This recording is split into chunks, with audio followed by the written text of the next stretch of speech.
You changed my life. You know, it's funny you just talked about that, but you changed my life the moment that you gave me permission to say, hey, listen, when you look at your life, Noah, as a portfolio, you're an entrepreneur that happens to do some art.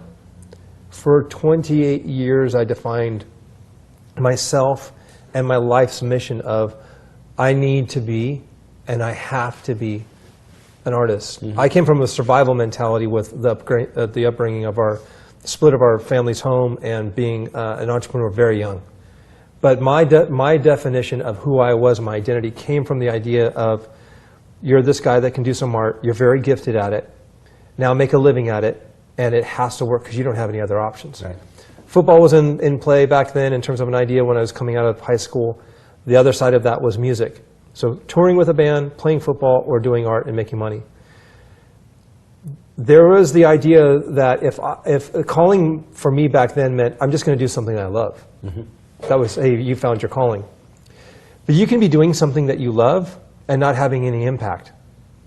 You know what I'm saying? So the fruit of doing something that you love has to be impactful, because you can be doing something that you love and you're making a ton of money and you're just like going, which I did, and you're like, this has there's no meaning in this. It's shallow. Right. It's so simple, but it's so complex. And great wisdom is always reduced to simplicity so we can get it. Mm-hmm. But there's a complexity behind the scenes that drives it. Do I need to love it for it to be calling? Yes. Does the fact that I love it make it calling? No. Right. Because I have to bring two other things into play. One, am I able to take my best skill sets, the toolbox of my talents, the immense uniqueness of my story? As older I get, the more complex and individualized my story becomes. Mm-hmm. How do I take all of that into the place where my passion resides? If I don't get the leverage of my story and my talents behind it, mm-hmm. it's not going to be my greatest impact. And then I have to ask, what's the measurement of success look like? That's where purpose comes into play. Because I can have temporary measures that are great. If I don't have some eternal metric that says that eternity is different because of what I've done today, then I'm playing a short-term game that says making the first down is more important than winning the game with touchdowns. Totally. Let's make this super practical. We talked about it at lunch. Everybody's measuring stick for what is not just successful, but prosperity. How can we sum that up for what we talked about? Because it really boils down to, like, we were doing comparing to where you're going, okay, somebody's over here, they're being extremely successful, and God is an option in their brand in terms of the way that they present it. You have others that are unapologetic about being successful, but is based on ministry. I say forget how it's being done and really look at the why it's being done and how is it going to be measured. Because that really is the filter. And you said it, you're saying my conviction is basically, I want to look at if my life, at the end of my life, if God's currency is souls, how many people are sitting in heaven as a result of my effort and my calling? Can my calling basically be the currency of it, God's currency? Because really that's all that's going to matter, right? So, I mean, unpack that really quick. I mean, this gets me pumped. The story I hate is a story that I have to come back to. It's the rich young ruler.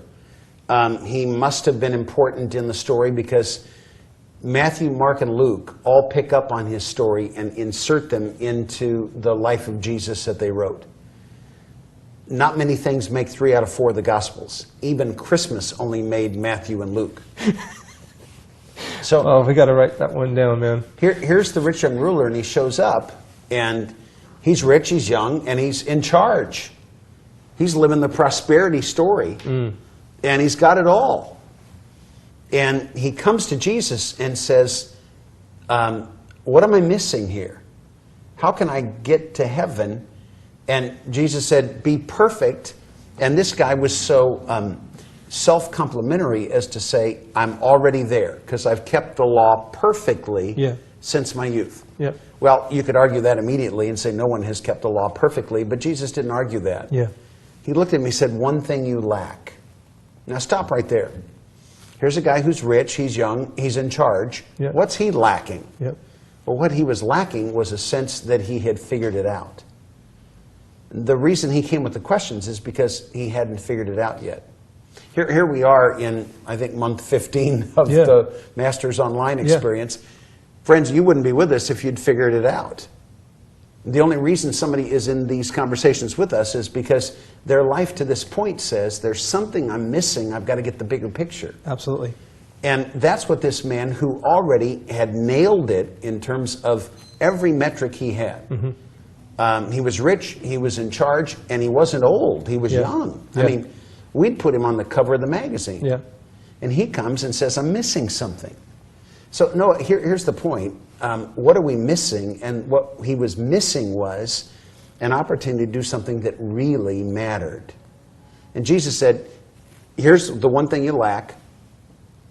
Sell what you have, give the money to the poor, then you'll have treasure in heaven, and then you come and follow me.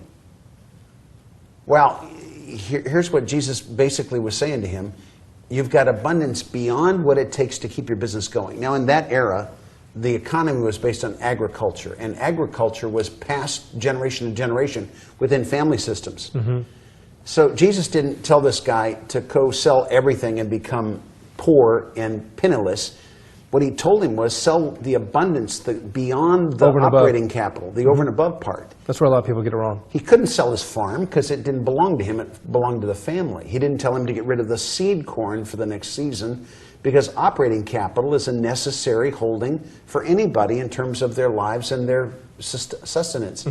What he told him was the excess that you've retained for your own purposes, put it where it really belongs, into God's program, and then free yourself up, because this guy wasn't having to work for a living because he had people who were doing the working for him. His time was available if he wanted to put it there. Well, you know where he was putting his time? Increasing his abundance rather than increasing his involvement in the things that would measure as abundant later. You sell what you have, give the money to the poor, then you'll have treasure in heaven. Come and follow me. And the man walked away because he didn't trust God with heaven. He trusted himself with earth, but he didn't trust God with heaven. Boy, Noah, that story goes across 2,000 years into my life and into your life, because the question, the over and above part, beyond my workday, beyond what it takes to sustain my family commitments, where will my time and attention go? If I create capacity beyond that, will I invest in things that pay off here, or will I invest in things that pay off there? Will calling get the excess beyond my career life, or will I create a career life that consumes everything and doesn't have anything left over to point toward heaven?